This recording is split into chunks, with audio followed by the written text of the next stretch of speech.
Welcome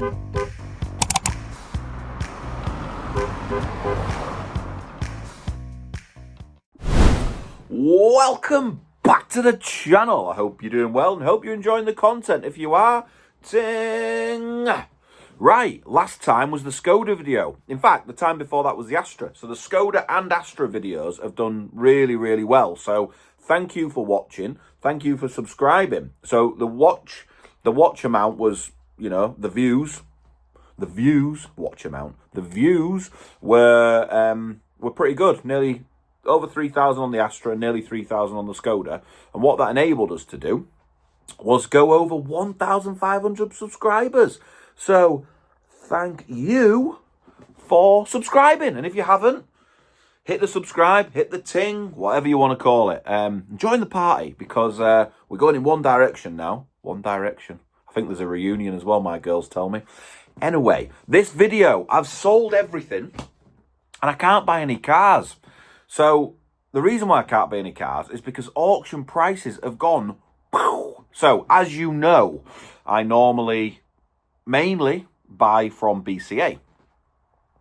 It was going that badly in terms of what cars were going through for. I thought, do you know what?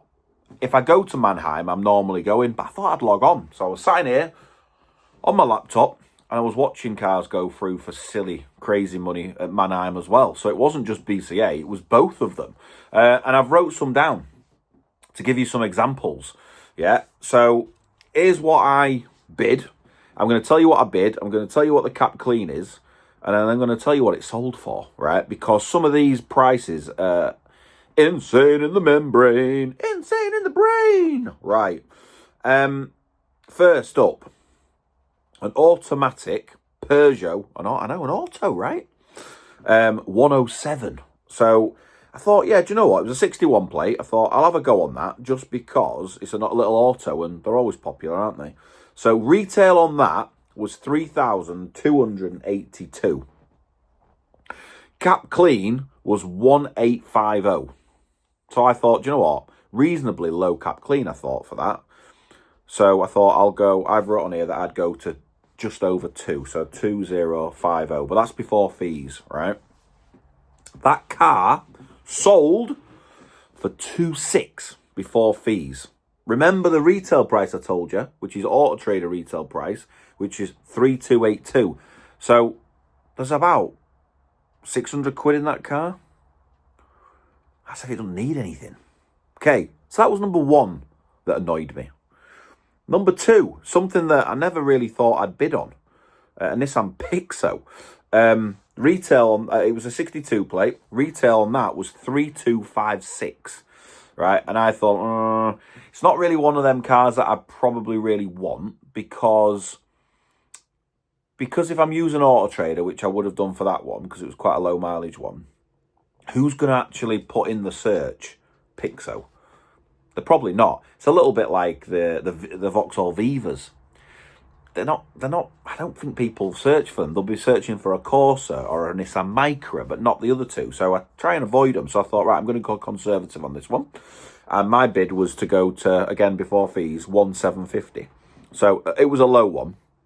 That car sold for 2,500 before fees. So again, what's that? 700 quid. That's before fees. So after fees, you're probably talking, you've got about, 400 quid left? No tar. No tar. Next one, another 107. This was a 14 plate, so the 64. It was either 14 or 64, but it was the new shape one. The retail on that was 3,625. And I thought, well, do you know what? I'll probably go to, I've wrote just over £2,000 on here, so 2,050, which is probably quite a low one. With fees, I'd probably have 1,300. Anyway, I got nowhere near that one either. That one sold for 2,700 before fees. So you're probably talking £3,000. So you're going to have about 600 quid profit in it. It's all right for me, that, actually. That would be all right for me. I don't want to do too many of them, but I don't mind 500, 600 quid. And if I have a few at the same time, it soon adds up. So I don't actually mind them, as long as I know the cars and I know that they're reliable and all the checks that I do are correct. So that was the first 3. Then, Corsa, 600 quid over cap clean. A Fiesta 1.2, 400 quid over cap clean. A Fiesta 1.4, 200 quid over cap clean. And then, this one I'm about to say was at Mannheim. So I was bidding for all these small cars, right? And I was thinking, let's go something for a bit different, right? And I thought, I'd probably enjoy it for a little bit, actually. So it was a Mercedes SLK, completely different to my normal stuff.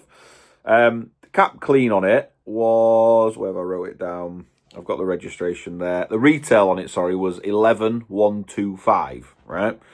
So I wrote a conservative. I thought I'd go to 8.5. With fees, say 9. Wouldn't be quite 9, but let's say 9 grand. I have a 2 grand margin in it. And I probably need a 2 grand margin in a car like that, just in case. Oh, no, no, no, no. That car sold for 9.9. Plus fees, you're talking probably 10.4 maybe, up at that grand old dizzy heights of 10 grand. So 10.4. So you've got about 700 quid in it. It's just not worth the risk. It's not worth the risk. So then I thought, right, I'll go back. This was like a day later. I'll go back to BC8. And there was an i10. Had a bit of paint damage on one corner. Not the end of the world. I don't like it. I normally try and avoid painting cars at all cost. So paint damage. And I thought, it's a 2012 plate. It was the old shape.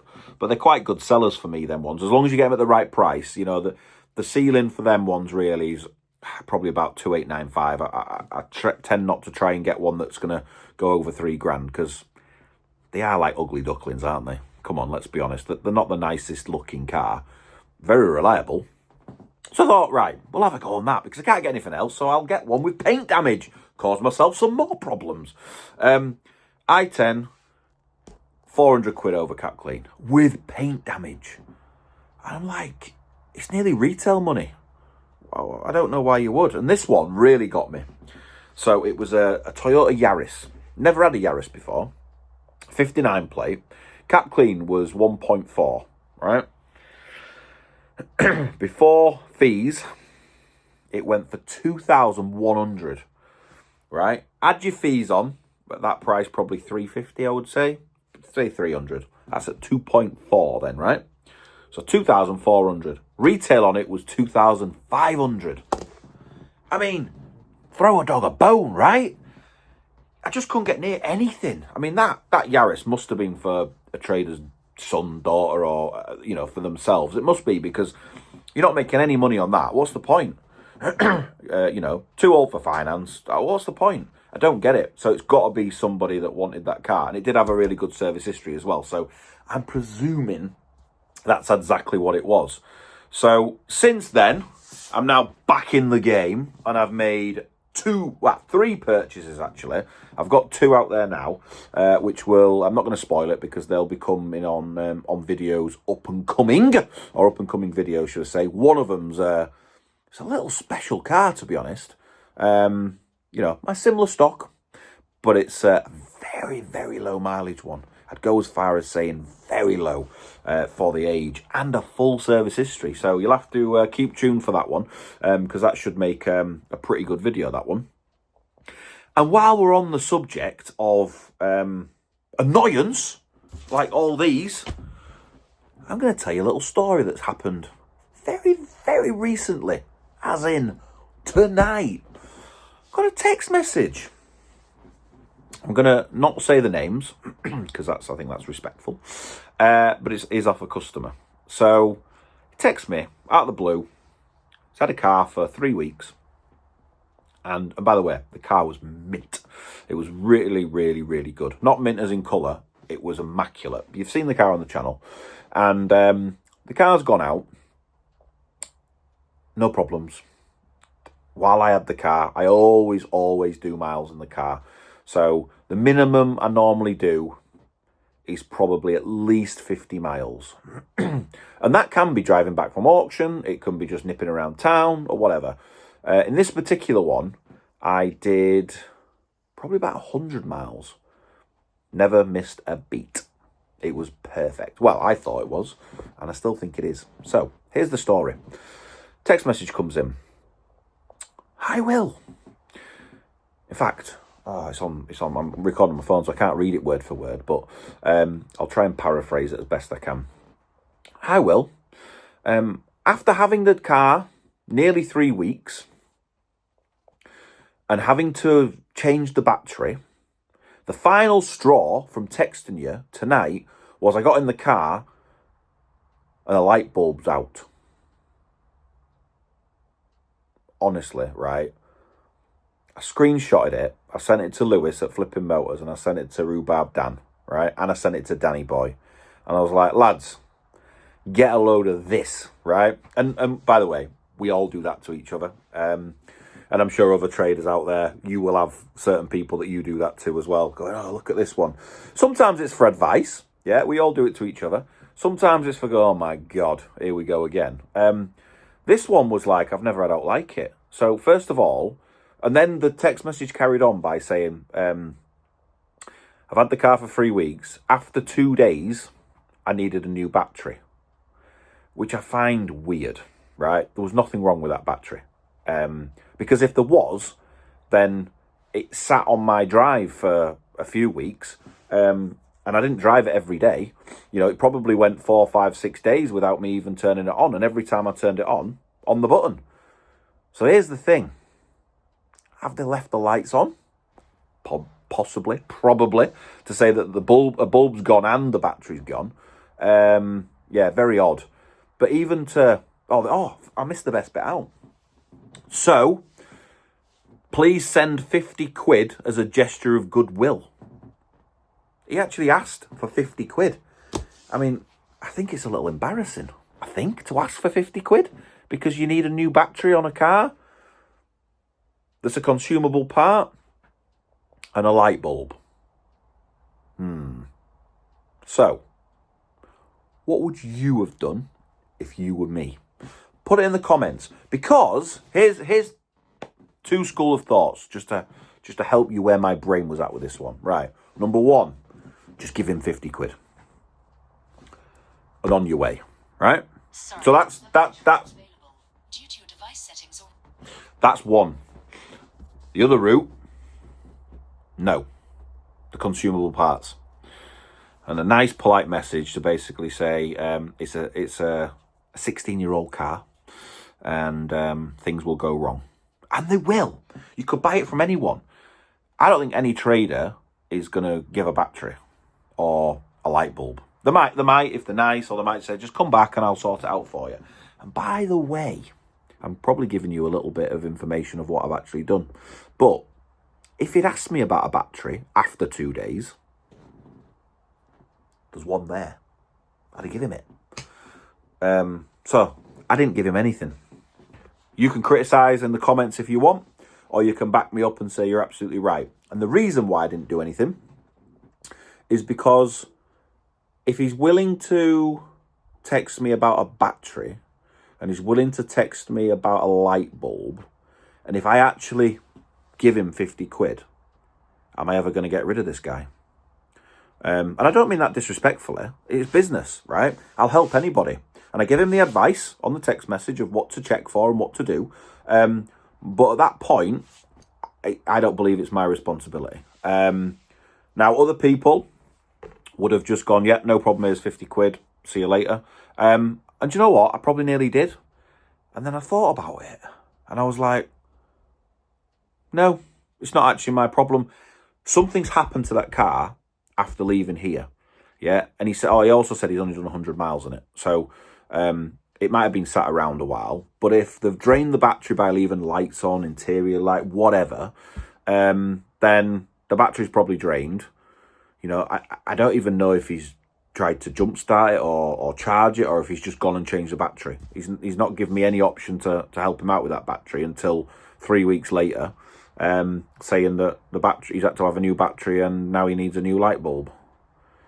I mean, if you're a non-car person and you're watching this, which is probably doubtful, but if you are, pop in the comments. What would you do?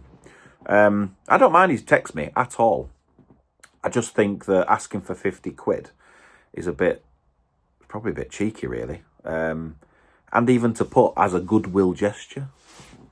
Yeah, maybe it would have been a goodwill gesture, but, well, I've told you what I've done.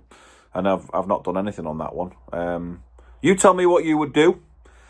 And that's it for this video. So I hope you've enjoyed it, and I hope that I've put across to you around how crazy auction prices are at the moment. Now, they have calmed down in the last few days, or I've just got lucky. I suppose we're going to find out in the next few weeks if it continues or if I've got lucky. So, yeah, that's it for the video. So, pop a comment. Don't forget to subscribe. Like the video if you can. And I'll see you. Oh, no, whoa, yeah, whoa. Whoa. T-shirt winner. This T-shirt. The Ting White T-shirt. In an XL or a large. William Thomas. What a name. Great name. Email me. It's in the description. And email me your address. I'll send you one out. You're always commenting right from the start. And you're just the one that I picked. So congratulations. No knocks, no bangs. And now I will see you on the next one. Goodbye.